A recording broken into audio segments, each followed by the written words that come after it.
안녕하세요. 공부하는 유선생의 유선생입니다. 지역사회 보건 시간입니다. 굉장히 오랜만에 전 수업을 들었어요. 지역사회 보건 수업이 이렇게 자주 있는 수업은 아니었어가지고 근데 너무 새롭더라고요. 그 전에 뭘 배웠는지 기억이 가물가물했어가지고 선생님께 되게 죄송했었는데 어쨌든 지역사회 보건 시간 벌써 3단원입니다. 지역사회 정신건강에 대해서 배웠는데요. 오늘 한번 지역사회 정신건강 복습 다 같이 한번 해볼게요. 지역사회에서 정신건강에서는 첫 번째 정신건강의 정의에 관해서 얘기하고 있습니다. 정신건강의 정의에서는 정신건강이란 정신을 건강하게 유지하고 증진시키고자 하는 것을 말합니다. 기본적인 정의는 이렇고요. 좀 더 이제 자세히 깊이 들어가 보면은 그 정신을 건강하게 유지 증진시키고자 하는 것이 어떠한 행위들인지 자기 능력을 최대한 발휘하면서 환경에 대한 적응력이 있으며 독립적, 자주적, 건설적으로 자기 생활을 유지해 나가는 능력을 말하고요. 이렇게 하기 위해서는 신체적, 심리적, 사회적, 도덕적 모든 측면이 조화가 되어서 그 바탕이 된 상태를 총체적인 정신 건강의 종합적인 정의라고 내려볼 수 있겠습니다. 그래서 이렇게 기본 정의는 꼭 기본적으로 알고 계셔야 되는 거고요. 그다음 정신장애 그 장애에 대한 정의 및 원인을 한번 알아보겠습니다. 정신건강의 정의를 알아봤다면 이번엔 정신장애가 무엇인지 볼게요.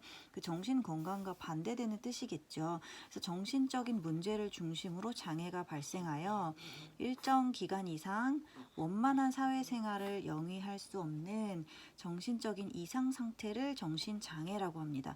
그래서 예를 들면은 대인관계에 이상이 생겼다라든가 아니면 기능을 상실했다든가 뇌 손상이 있어서 그래서 퇴행적인 행동을 한다든가 아니면 감정의 왜곡이나 뭐 고찰 등이 나타나기도 한다고 하네요.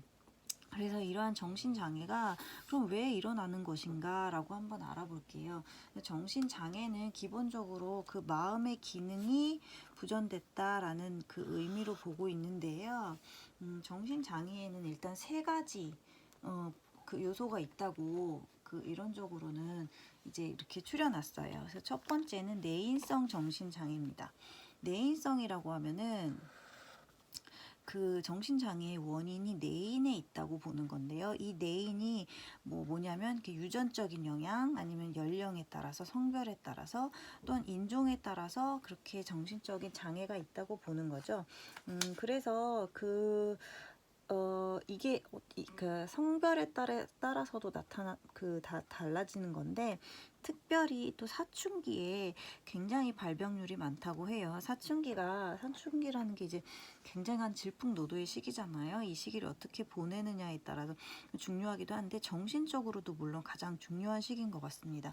그래서 이 내인성 정신장애의 종류로는 조현증이나 조울증, 그다음에 초로기울병이라고 해서 초로기라고 아시나요? 그 노인이 딱 되는 그 사춘기는 그 청소년기가 되는 시기라면 초로기는 이제 노인으로 진입하는 그 시기를 말하는데 그 시기에 오는 울병, 우울증을 얘기하는 것 같아요. 그래서 이 초로기울기병 이런 것도 내인성 정신장애에 들어간다고 합니다. 그 다음은 기질성 정신장애 보겠습니다.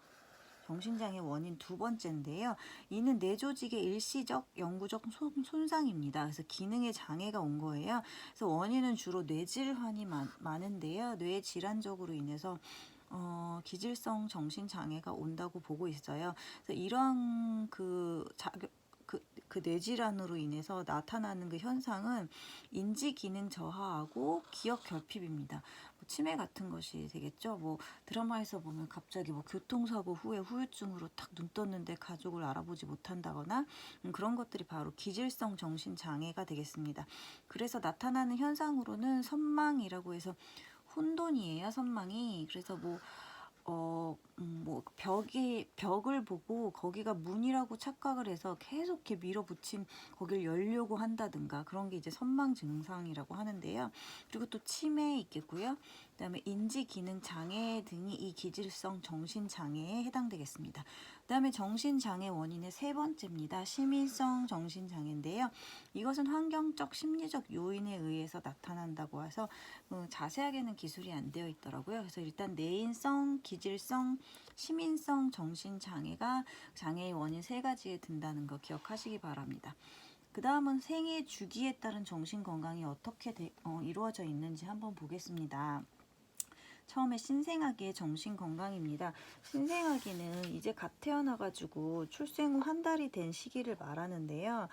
제일 이제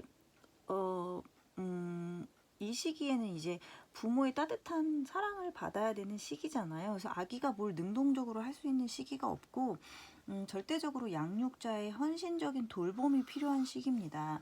그래서 이러한 헌신적 돌봄으로 인해 아이는 신체적이나 정서적으로 그 욕구를 만족함으로써 정신적으로 충족이 되는 시기죠. 그래서 이게 이루어지지 않으면 그런 정신적, 신체적 욕구가 이제 충족이 되지 않는다라고 보는 거고요. 그다음 영아기 보겠습니다. 영아기는 이제 그 1에서 12개월까지 아이를 말하는데요.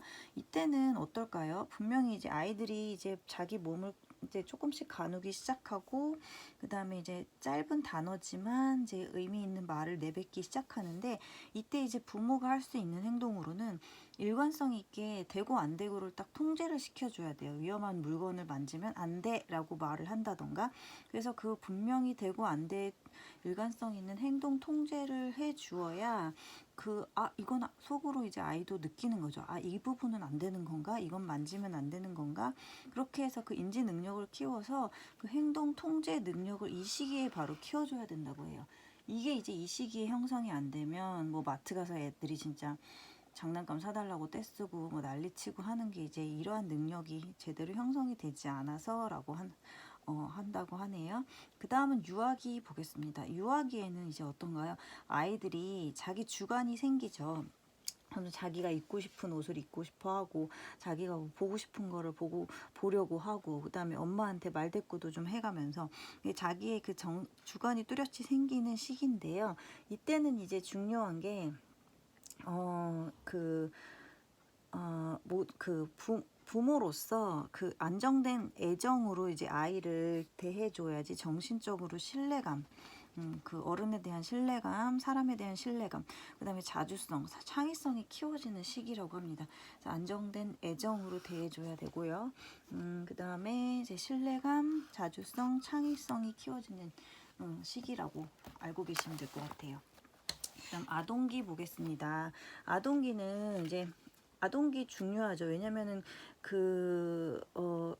영유아기 때부터 자기하고 가장 가까운 그 인물들하고 애정 관계가 계속 쭉 성장하면서 발달하게 되는 그런 시기인데 이런 그 애정의 그 정서 관계가 제대로 형성되지 못하고 만약에 발달이 안 되면 그때는 이제 부적응 행동과 발달 장애가 나타난다고 해요.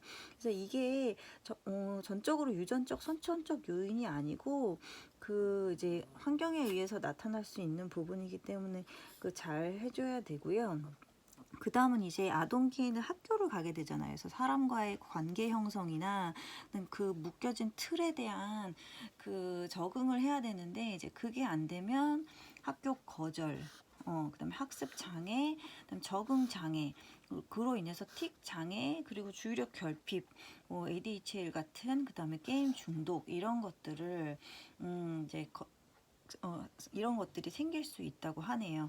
그 다음 청소년기 보겠습니다. 청소년기 중요하죠. 뭐 아동기도 중요하고 다 중요한데 청소년기 무척 중요합니다. 이 청소년기는 특징이 이제 신체적으로 급격하게 성숙이 이루어지고 부모로부터 또 약간 자아 정체감이 생겨서 막 독립을 하고 싶어하는 그런 제2의 반항기예요.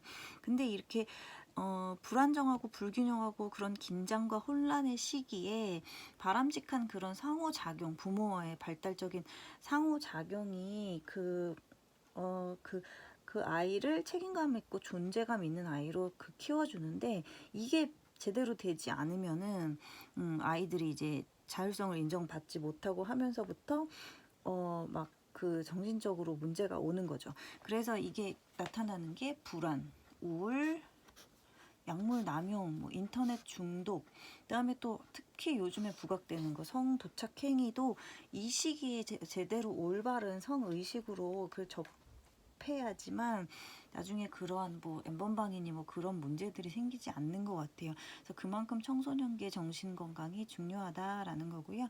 그럼 성인기 넘어가겠습니다.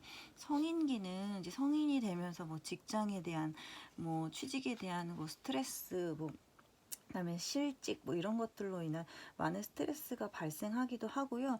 또 한편으로는 내가 성인이 됨과 동시에 나의 부모는 장년기에 돌입을 하면서 그 부모의 약간 뭐 부모님이 건강하지 못하시던가 하면 그 간병을 또 책임져야 되는 그 상황이 되는 거예요. 그래서 이중으로 또 재정적, 신체적, 정서적 부담을 가질 수 있는 그런 시기가 되겠습니다. 그다음 노년기 한번 보겠습니다. 노년기도 사춘기 못지않게 정신 장애가 있죠. 초록이라고 해가지고 노년기를 맞이하기도 하는데 그 젊었을 때부터 쭉 이어져 오는 것이 그대로 지속되기도 하고 또 재발되기도 하는 부분이 있대요. 근데 노년기에 나타나는 그 정신적 질환으로는 기질적 뇌증후군이나 정신분열증, 그리고 노인성 우울증, 노인성 치매 등이 있겠습니다. 이렇게 해서 이번 시간은 여기까지 저는 공부를 해서 복습을 한번 해봤는데요. 그 현대사회에 있어서 정신 건강이 얼마나 중요한지 재차 강조를 하시더라고요. 저희도 강조하지 않아도 많이 알고 있는 부분이긴 한데 이런 이론을 통해서라도 어떤 것이 있다 기본적으로 알고 넘어가시면 그래도 조금 주변을 보는 시선이 달라질 수 있을 것 같아서 저는 되게 도움이 되는 시간이었던 것 같아요. 여러분은 어떠셨는지 모르겠고요. 다음번 또 정신건강 지역사회 보건 시간에 알찬 내용으로 다시 한번 복습 열심히 해보겠습니다. 시청해주셔서 감사합니다.